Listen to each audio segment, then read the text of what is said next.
Lapu-Lapu City posibleng mapaubos na sa Alert Level 1 sunod semana. Siluan mayroon din na dunay live report. May.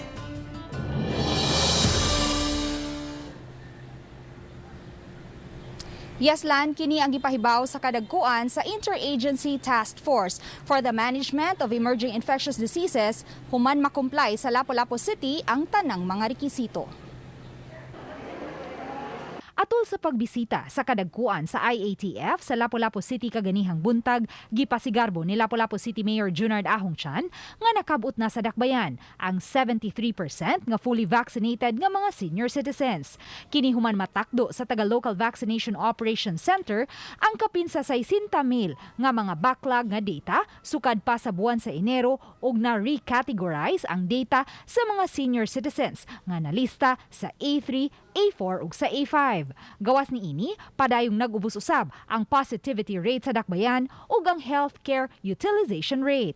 With this development, I would like to take the chance to appeal to IATF to place Lapu-Lapu City under Level 1. We're just waiting for the National Vaccination Operations Center to make the final validation, and hopefully by Monday, we will, with more certainty, determine whether that particular metric has in fact been complied with. Hopefully by next week, no?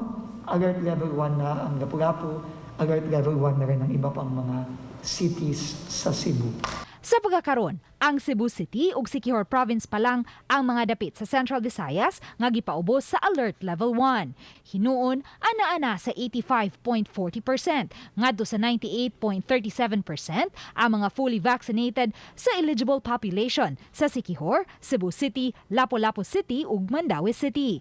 Samtang ana-ana sa 62.54% ang fully vaccinated sa tibok Central Visayas. Subay ni ini, gidasig usab ni DOH Secretary Francisco Duque III ang tanang mga LGU nga mohimo og dugang mga lakang aron masigurong mabakunahan gayud ang mga senior citizens. If you can already come up with a program that actually delivers the vaccines, your vaccination team visits the senior citizens wherever they are, because more often than not, your senior citizens are either on a wheelchair or they're lying down.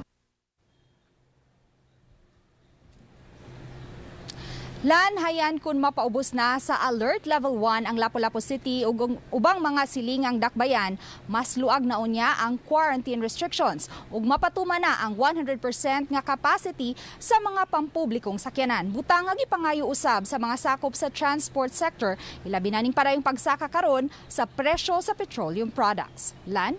Dahil salamat, Loan Mayroon Dina.